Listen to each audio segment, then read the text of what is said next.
Olá, senhores, olá, senhoritas, muito bem-vindos, muito bem-vindas a mais uma videoaula aqui no canal. Dessa vez, uma aula de História da Arte, iniciando os nossos estudos sobre Roma. Bom, antes de mais nada, gente, Roma poderia, né, a arte romana, ela poderia ser dada em 20 aulas. Tamanha é a sua riqueza. Tamanha são as obras que fazem, né, que compõem esse período. Tamanha é a influência que a sua arte, em especial a arquitetura, tamanha a influência que a sua arte tem até hoje. Evidente que nós não faremos isso. Claro que a gente não vai ficar falando aqui 20 aulas sobre Roma. Afinal de contas, não estamos fazendo nenhum curso superior, não estamos fazendo universidade, né, faculdade de arte, não estamos fazendo faculdade de engenharia para conhecer a fundo a arquitetura e, claro, nem eu tenho esse conhecimento todo para conseguir passar para vocês. O que nós faremos será o seguinte: eu espero que 3 aulas sejam suficientes para que a gente dê conta de Roma. Aí vai falar, mas peraí, de 20 você vai para 3? Né? O que a gente vai ver, o que a gente vai estudar? Você só vai vomitar um monte de coisa? Calma lá, né? Calma lá. Se você pegar os materiais de ensino, né, as apostilas, normalmente a arte etrusca ela vem junto com a grega. Aliás, também, né, em alguns casos também, mas normalmente não é assim. A arte etrusca ela vem junto com a arte romana. E se o material for bem meio meia boca, a arte romana irá aparecer também junto com a arte bizantina. Onde eu estou querendo chegar é que quando eu digo que 3 aulas serão suficientes para estudar a arte romana, eu estou dizendo 3 aulas única e exclusivamente sobre Roma, sem contar, portanto, o período dos etruscos, que nós já estudamos, que temos aulas aí no canal, e sem contar também o período bizantino, que é aquele período, é o trem, mano, que é aquele período em que o Império Romano ele é dividido entre Império Romano do Ocidente e do Oriente. O período bizantino, se a sua apostila ela divide entre período romano propriamente e arte romana e arte bizantina, firmão, velho, você está no caminho certo. O material é bom. Por quê? Porque senão você fica com etruscos, romanos e bizantinos todos num capítulo só e provavelmente, e você não tem nenhuma obrigação de saber, né, de se esforçar para isso, afinal de contas o material ele não dá conta desse problema. Então você vai chegar e achar que é tudo a mesma coisa. Achar que é tudo a mesma coisa. E não é.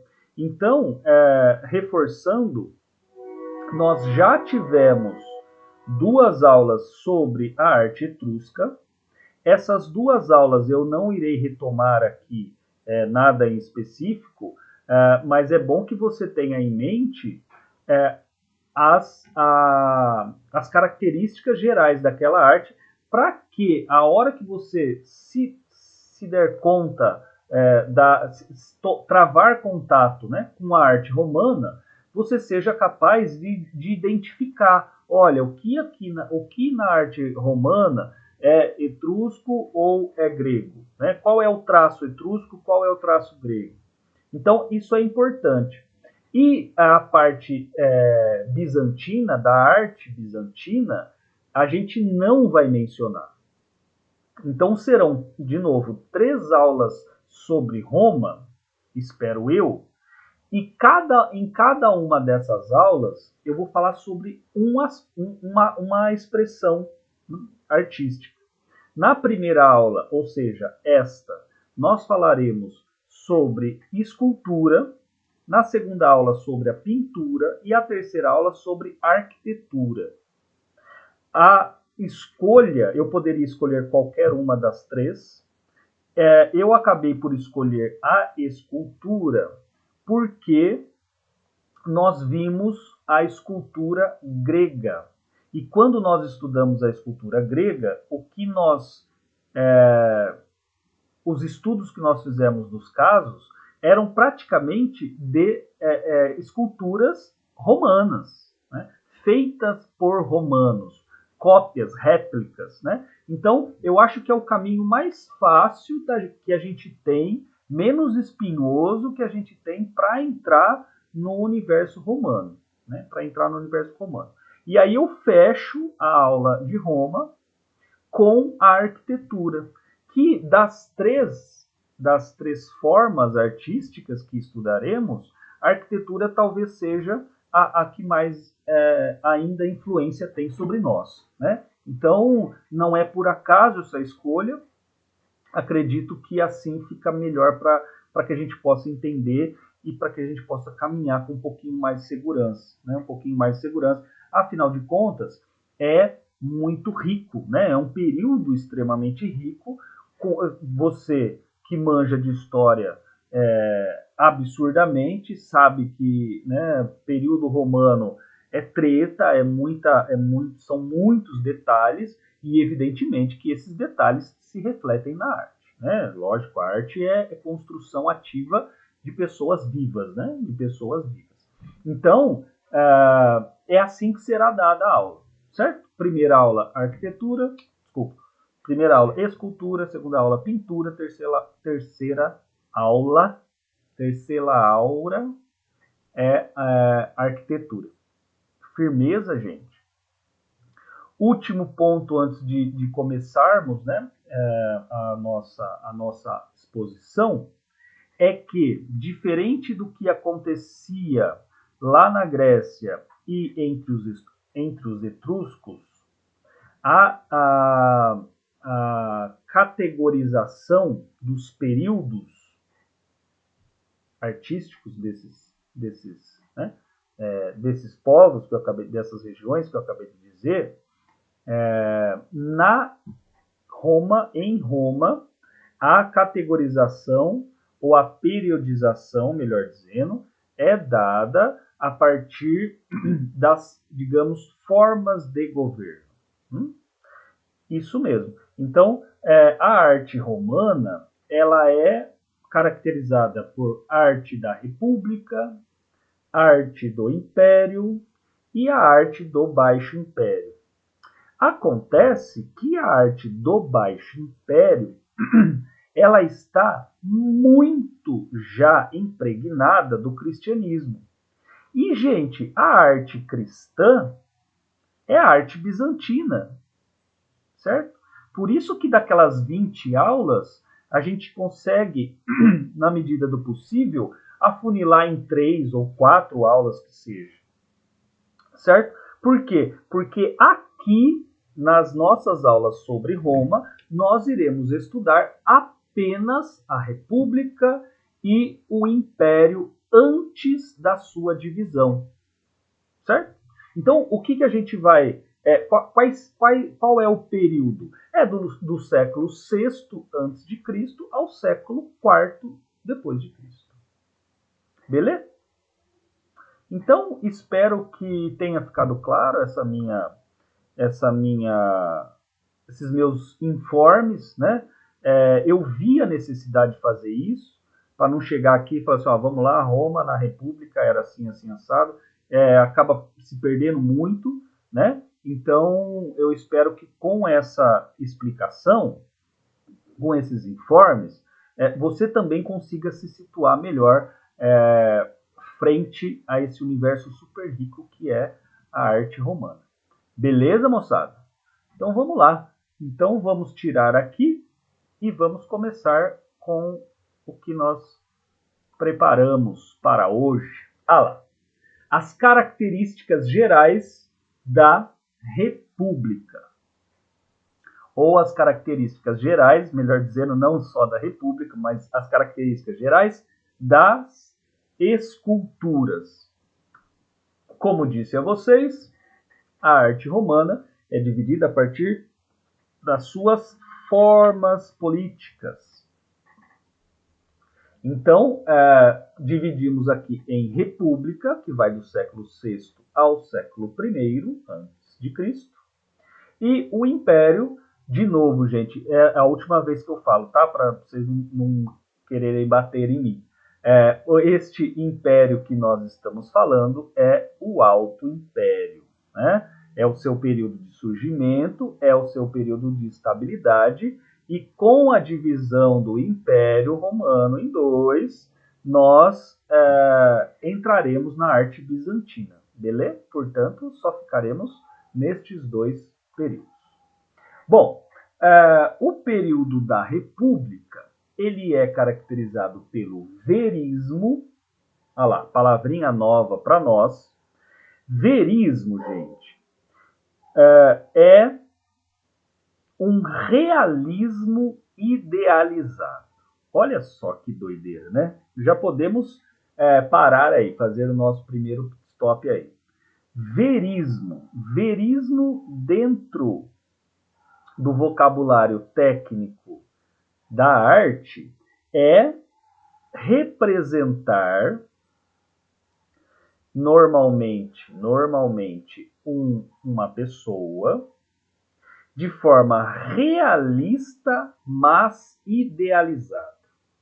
Se vocês quiserem, realista hífen idealizada. Como é que é possível fazer isso, né? Já na hora que nós formos para as nossas obras, isso vai ficar muito claro. E é muito legal mesmo essa expressão. Um realismo idealizado.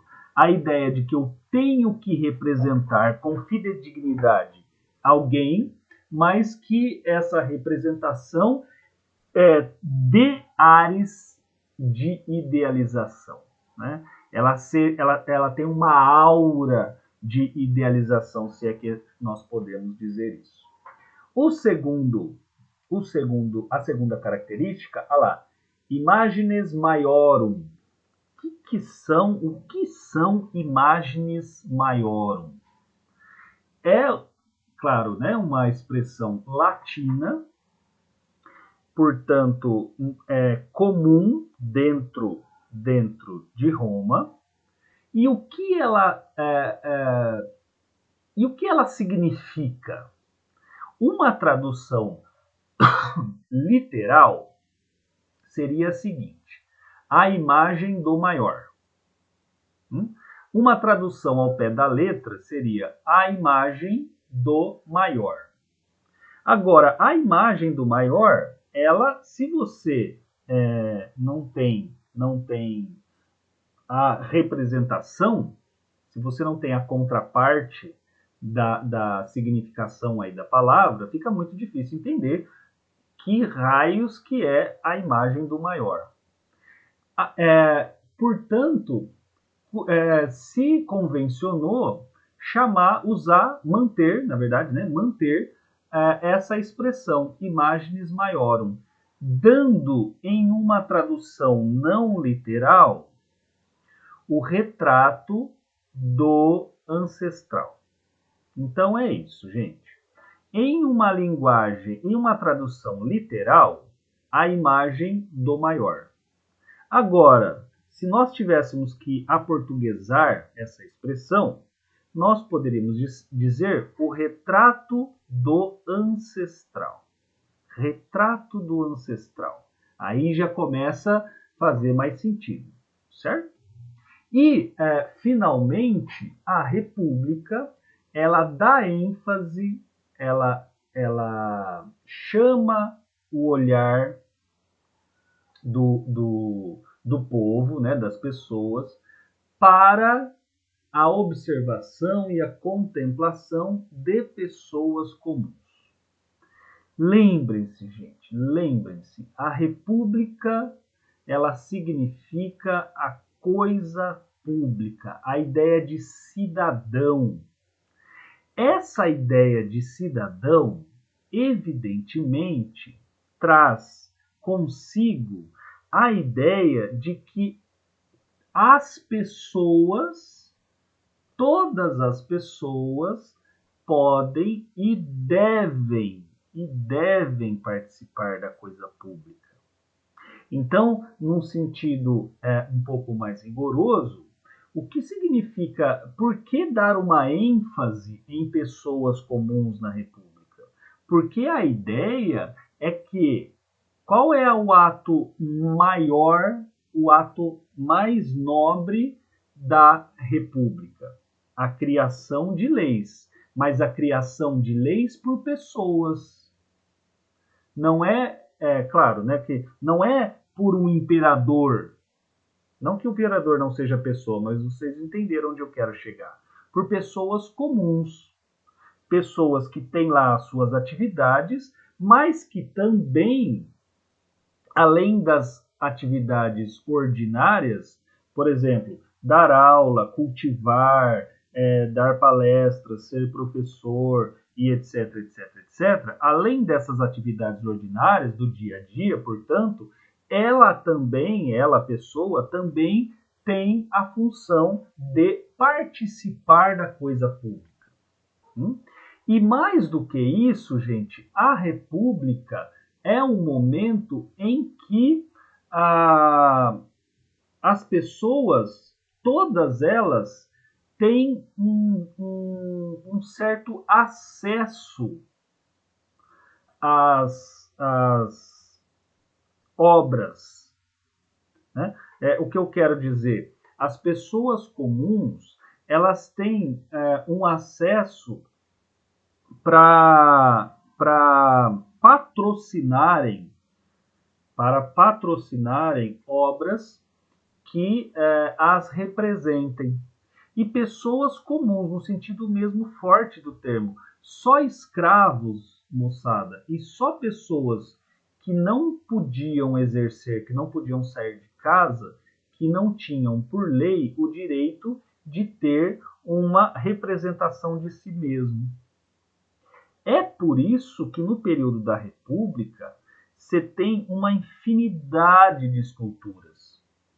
Por quê? Porque eram esculturas de pessoas comuns. O cara tinha desejo, ele tinha vontade, a lei permitia, ele contratava um escultor, na enorme maioria, um detalhe, né? Na enorme maioria, esses escultores eram etruscos ou gregos, por isso que há uma semelhança das esculturas em relação aos períodos anteriores que nós estudamos. E aí o cara, né, falava assim, olha, eu quero fazer tal coisa, faça o meu busto. Outra característica da República é que as esculturas, elas são só do rosto e uma parte do busto, né? O pescoço, do pescoço para cima praticamente. Não temos do corpo todo. O corpo todo é uma característica do Império. Mas isso é um detalhe também, você não é obrigado a saber, né? Bom, então vamos dar uma olhada aqui nas nossas esculturas antes de entrarmos aí no Império, beleza? Vamos lá então. Vamos lá. Aê! Velho, olha o verismo. Sabe o que eu preciso falar? Sabe o que eu preciso explicar? O que é o verismo? Lembrem-se, o que eu disse? Verismo é o realismo idealizado. Primeira pergunta, quem são essas pessoas? É alguém famoso? Não necessariamente. Nós não temos os nomes dessas pessoas. Nós podemos ter os lugares onde elas foram encontradas e uma certa genealogia documental pode me levar, né, pode nos levar de onde era a família, né, de onde era a família, de qual família pertencia esse busto, etc. Mas não é, isso é o menos importante. A saber quem é efetivamente é o menos importante. São pessoas comuns, são cidadãos romanos. Gente, por favor, olhem, olhem o realismo, naturalismo, principalmente desse primeiro busto. Já é nitidamente um senhor com uma idade avançada. Moçada, parênteses, em Roma, alguém com a maturidade romana, sujeitos já considerados o tiozão, a tiazona, ela tem 30 anos. Passou dos 30 anos, ela já está numa idade avançada, certo? Esse sujeito aqui, ele aparenta ter mais de 30 anos. Olha as suas rugas, né, as dobras que existem no seu pescoço. Olha como que a sobrancelha ela já está caída e o nariz ele está bem mais largo, ele está bem, ele é proeminente, né? E essa é uma das características mesmo das pessoas mais velhas. O nariz ele vai crescendo um pouquinho, a orelha também, a orelha começa a bater aqui no ombro de algumas pessoas. E o legal daqui, quer dizer, não sei se é legal para ele, mas enfim, o artista conseguiu, gente, ó, o que ele está mostrando aqui? Aliás, o que está faltando? Os seus dentes. Olha os sulcos aqui, ó, na bochecha. Olha os lábios como eles estão. Ele não tem dente, certo? E o fato dele ser banguela e né, a característica, olha a realidade, né, o naturalismo, o realismo, e o artista conseguiu representar muito bem o fato dele não ter dentes. Deixou isso claro, indubitavelmente não tem dente aqui nessa boca, certo? Agora, você pergunta, tá bom, o realismo está muito fácil, né? É evidente que não temos aqui uma representação falsa, né? Ou ao contrário, existe sim uma preocupação enorme do artista em representar fidedignamente quem era esse sujeito, né? Quem foi esse sujeito em vida. Agora, onde está a idealização para compor essa palavrinha chamada verismo? A idealização, gente, é no aspecto, digamos, moral. Moral. Veja que a idealização ela está no semblante. Ou seja, o sujeito ele é um idoso, ele foi representado na sua de forma natural, mas olhando para ele, você tem a sensação de que ele é um homem íntegro, de que ele foi um homem justo, ou pelo menos essa era a ideia que os seus parentes gostariam de enunciar, né? Gostariam de acentuar. Eu disse os seus parentes, pode ser ele próprio, pode ser de fato um parente, quando ele já tinha morrido. Aliás, é muito comum, daqui a pouco a gente vai ver, mas era absurdamente comum fazer estátuas, esculturas de ancestrais, né, de parentes mortos, de parentes mortos. E aqui, gente, né, no segundo plano,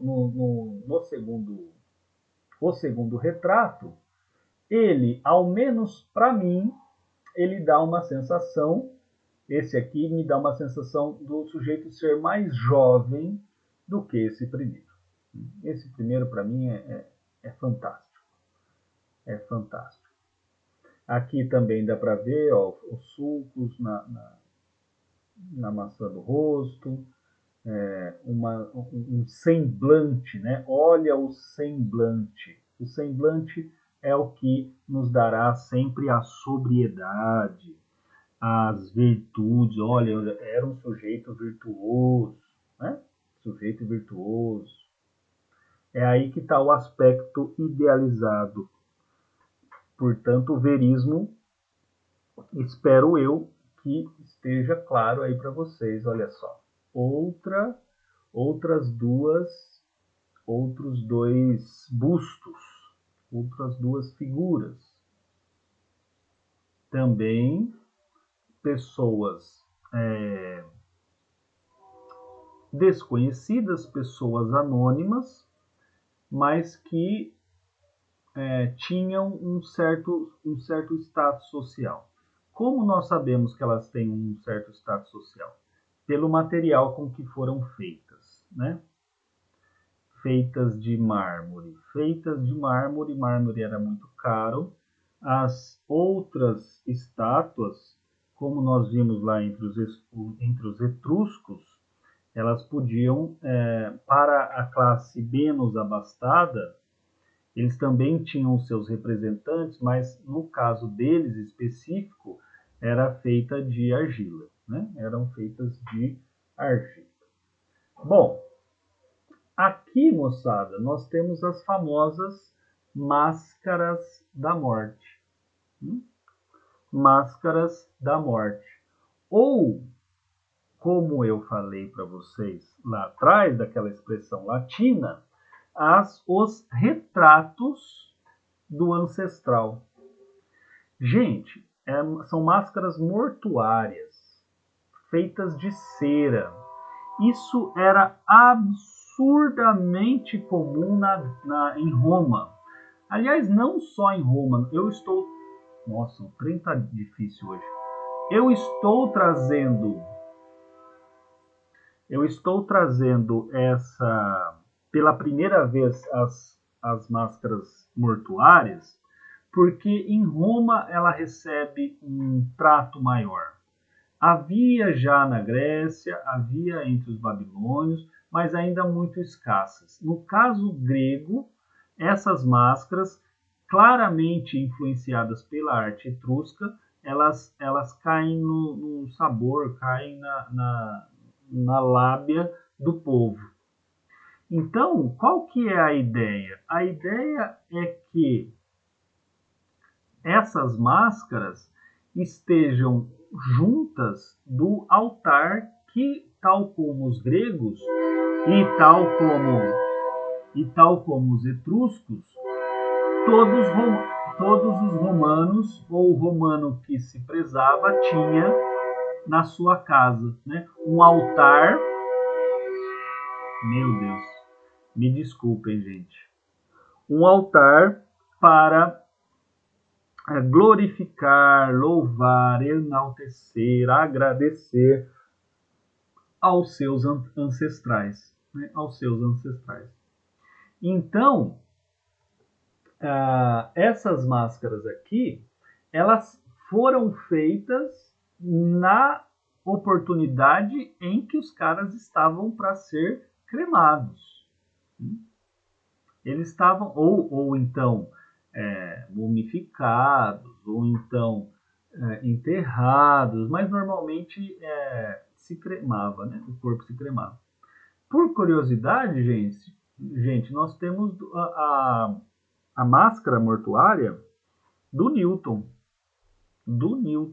Para vocês verem que os romanos não estão lá tão assim distantes de nós, né? Esse costume não é tão absurdo assim.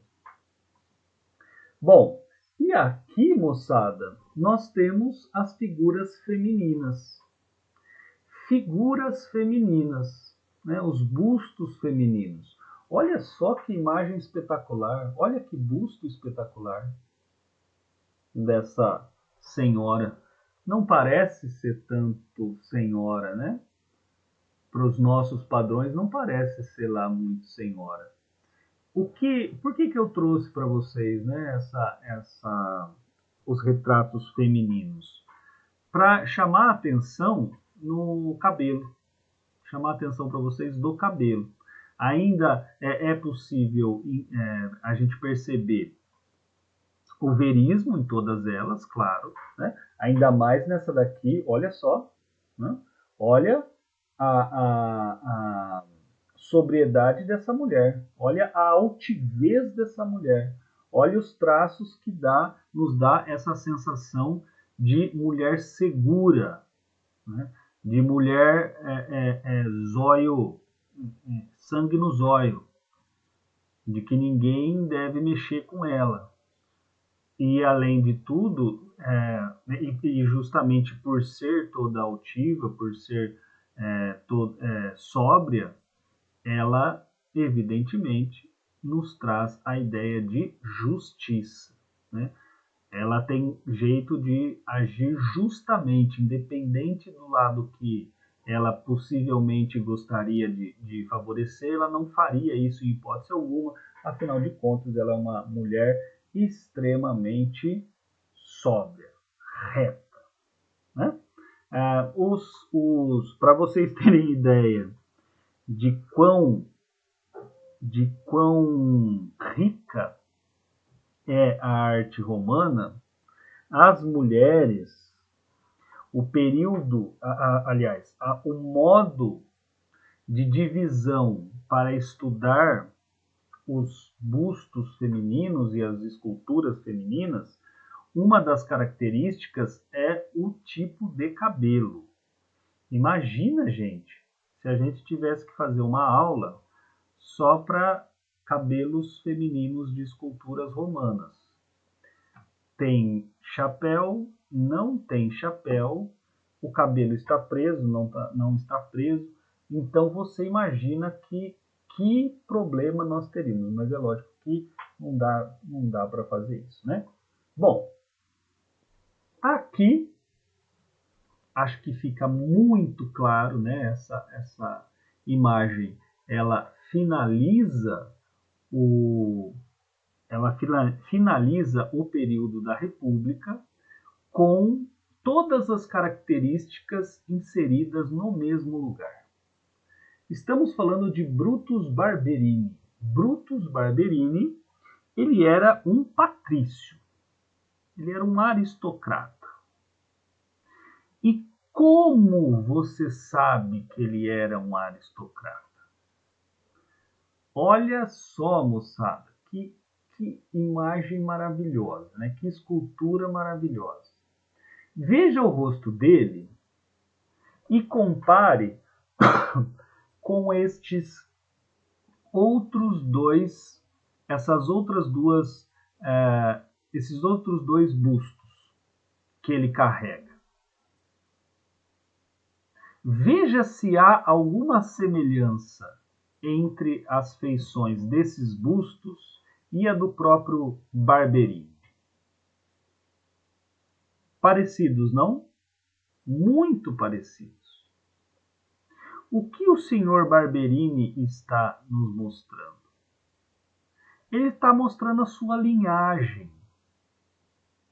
Por isso que eu disse que na maioria das vezes os bustos, e é lógico, né, as máscaras mortuárias é evidente, mas que os bustos também eram feitos não das pessoas vivas, mas dos mortos. Ou ele estava lá para morrer. Por quê? Porque é um documento isso aqui. Ele está mostrando da onde ele veio. Ele está mostrando as suas origens, a sua origem aristocrática. E o segundo ponto, aí menos evidente, é a sua panagem, né? A panagem com que a escultura foi feita. Veja a sua toga. Veja o que ele está vestido e a quantidade de drapeamentos que existe.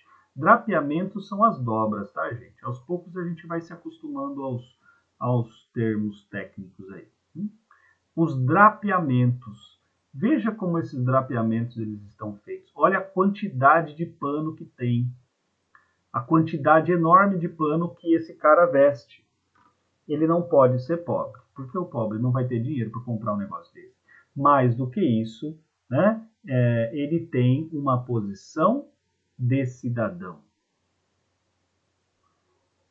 Cidadão no sentido forte mesmo, daquele cara que vai à cidade, à coisa pública e se manifesta. Veja que por mais que senhor Brutus Barberini não seja a pessoa mais jovem do mundo, né? Ainda que ele não seja a pessoa mais jovem do mundo, repare no seu semblante.